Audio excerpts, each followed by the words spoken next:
उम्र को हराना है तो शौक जिंदा रखिए, दोस्त कम रखिए लेकिन चुनिंदा रखिए.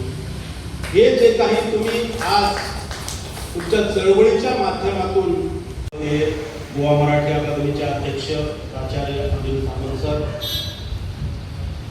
जागर प्रकाश यांचे सुदेश आंबेकर, विशेष अतिथी पूर्णिमा देसाई मॅडम, या पुस्तकावर बोलण्यासाठी खास उपस्थित असलेले सोमनाथ गावकर आणि रविवार असूनही या कार्यक्रमाला उपस्थित राहिलेले आपण रसिक बंधू भगिनी. खरं तर आपल्याकडं साठी बुद्धी नाटी असा एक वाक्प्रचार आहे. मला वाटतं तो वाक्प्रचार आता मोडीत काढण्याची वेळ आली आहे. कारण 60 नंतरही माणसं आता बऱ्यापैकी तरुण राहत आहेत, मनानं शरीरानं. 60त कुणी आता रिटायर होत नाही. प्रकाश भगत यांचं वय आज मला वाटतं 70 आहे.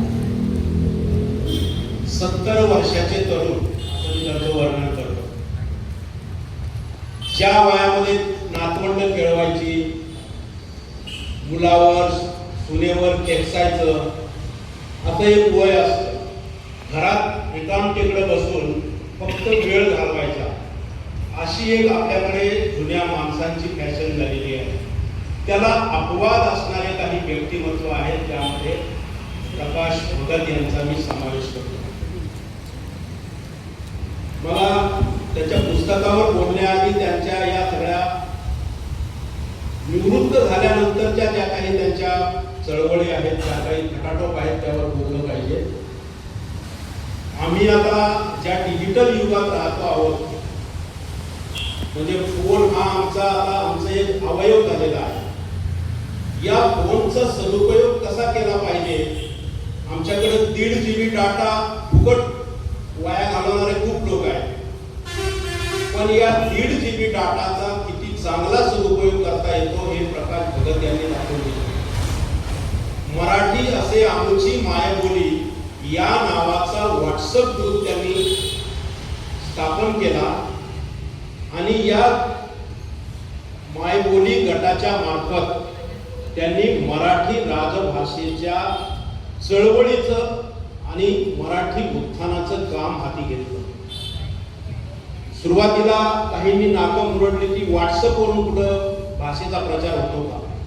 परंतु जसा काळ बदलतो तशी संघर्षाची साधनं देखील बदलत असतात, चळवळीची हत्यारं बदलत असतात.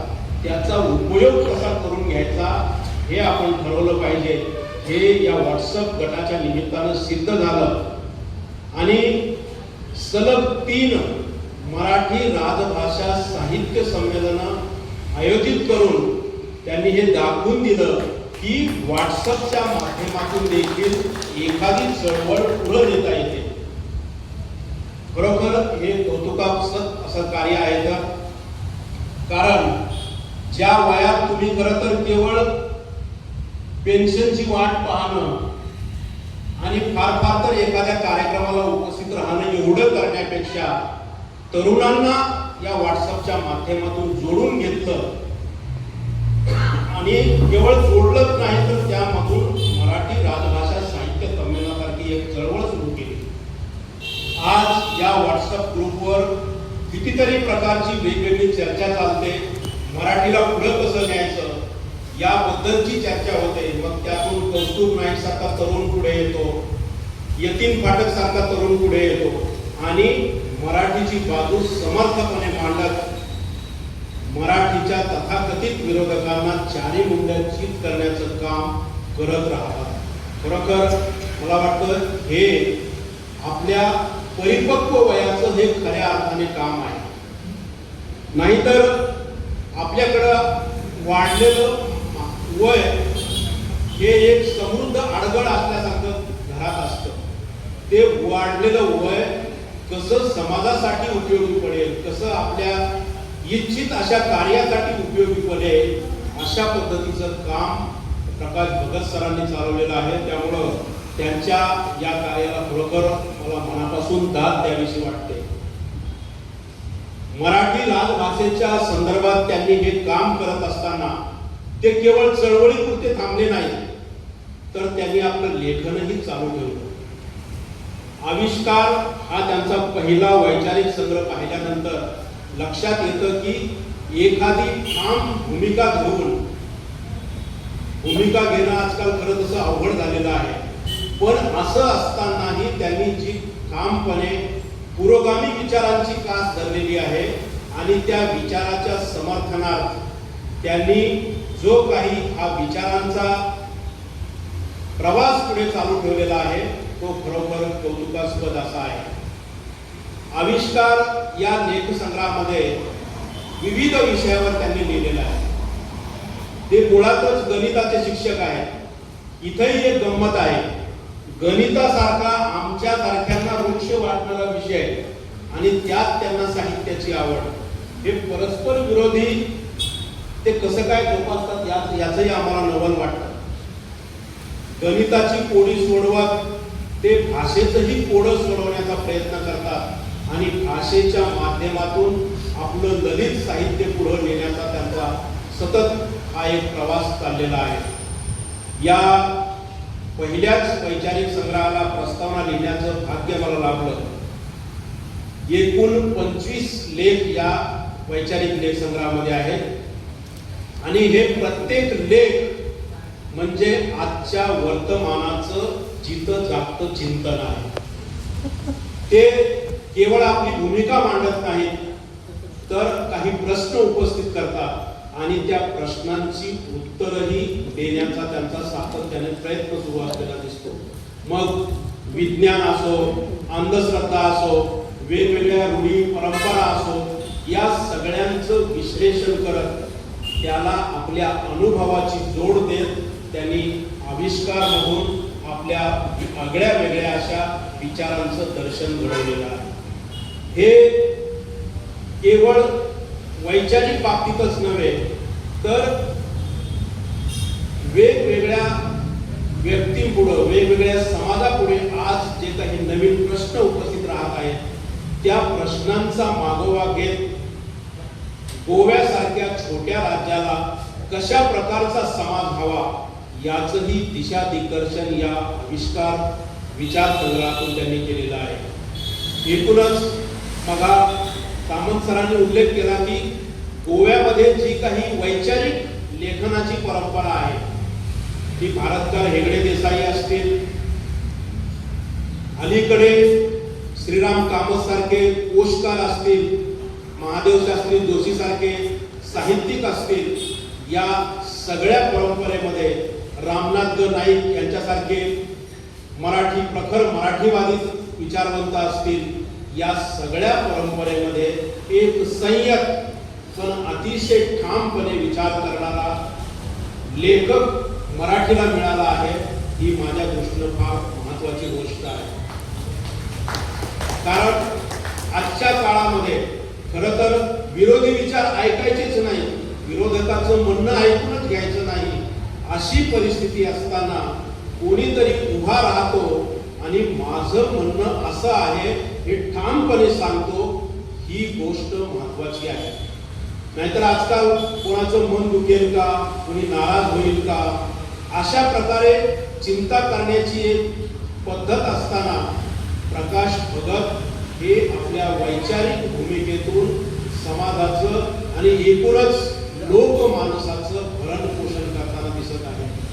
खरं तर हा आविष्कार हा एकच त्यांचा पहिलाच लेख संग्रह आपल्या तरुणांसाठी आणि विशेषतः भाषिक चळवळीत काम करणाऱ्या आमच्या काही मित्रांसाठी फार महत्वाचा आहे असं मला वाटतं. त्यामुळं सर, तुमची 70 मी परत एकदा आठवतो, पण तुमची 70 ही सफल 70 आहे. ते बाकीच्यांसाठी केवळ वय वाढलेली 70 नाही. त्यामुळं तुमच्या बाबतीत मला एक शेर आठवतो, उम्र को हराना है तो शौक जिंदा रखिए, दोस्त कम रखिए लेकिन चुनिंदा रखिए. हे जे काही तुम्ही आज तुमच्या चळवळीच्या माध्यमातून, लेखनाच्या माध्यमातून जे काही इथं करता आहात ते मला वाटतं नक्कीच या पुढच्या गोव्याला मार्गदर्शक करणारं निश्चितपणे आहे. आपल्या छोट्याशा गोव्यावर ज्या प्रकारची अतिक्रमण येऊ घातलेली आहे, ज्या प्रकारचं संकट येऊ घातलेलं आहे, त्या संकटाची चिंता देखील त्यांच्या या वैचारिक लेख संग्रहामध्ये आहे. त्या संपूर्ण लेखाचं परिशीलन मी इथं करणार नाही, कारण त्यालाही खूप वेळ लागेल. पण या निमित्ताने मराठीमध्ये एक भाष्य कविता रामदास फुटाणे यांनी लिहिली होती. ती मला वाटतं त्यांच्या या वैचारिक लेख संग्रहाला चपकल लागू होईल. मराठी माणूस फेकला गेला, महाराष्ट्राला अवकळा आली. पाहता पाहता मुंबईची 25 वर्षात मुंबई झाली. आणखी 25 वर्षानंतर मुंबईत मराठी माणूस नसेल. गिरगावातील शिलालेखावर फक्त पुढील मजकूर असेल, इस स्थान पर बंबई का अंतिम मराठा बटाटवडा खाते खाते अल्लाह को प्यारा हो गया. इथं मुंबई काढा आणि गोवा घाला. गोव्याची तीच परिस्थिती आहे. गोव्यावर ज्या प्रकारची अतिक्रमण, ज्या प्रकारची आक्रमण येत आहेत ते पाहिल्यानंतर आज जो काही सोज्वळ मंगल गोवा आहे तो राहील का, अशा प्रकारची चिंता भेडसावत असते. अशा वेळी प्रकाश भगत सारखे लेखक आपल्याला ऊर्जा देतात, प्रेरणा देतात आणि मग म्हणावंसं वाटतं, जिसकी हस्ती जिंदा है उसकी मस्ती जिंदा है, वरना यूं समझ लो कि वो जबरदस्ती जिंदा. प्रकाश भगत तुम्ही जबरदस्ती जिंदा नाही तर दुसऱ्याला जिंदा करण्याचं काम करत आहात, हे माझ्या दृष्टीने जास्त पहिलाच कथासंग्रह आहे. सुदैवाने मी पत्रकारितेत येण्याआधी कथाकार होतो, पण आता कथेच्या बातम्या होतात, त्यामुळे कथा मागे पडलेली आहे. कथा हा जो असा एक सशक्त प्रकार आहे की जो आपल्याला समाजाच्या सांस्कृतिक जडणघडणीचं आणि एकूणच आपल्या प्रादेशिकतेचं सशक्त असं दर्शन घडवतो. सुदैवाने गोव्याला सह्याद्रीच्या पायथ्यापासून जे बिसक सुट्टणकरापासूनची ती परंपरा आहे. मराठीमध्ये प्रादेशिक कथेचा जन्म झाला असं आपण मानतो. 1931 साली आलेला पहिला कथासंग्रह आणि तिथून सुरू झालेली मराठीतील सशक्त कथाकारांची फळी आपण पाहिली तर आजही मराठी कथा किती चहूअंगाने फुटली आहे याचं दर्शन आपल्याला आरोही या कथासंग्रहातून बघायला मिळतं. हा त्यांचा पहिलाच कथासंग्रह असला तरी या कथासंग्रहातल्या अनेक कथा किती विविध अंगाने फुलवलेल्या आहेत याची सविस्तर अशी प्रस्तावना या पुस्तकाचे प्रकाशक सुदेश आर्लेकर यांनी लिहिलेली आहे. ती मुद्दाम तुम्ही वाचली पाहिजे.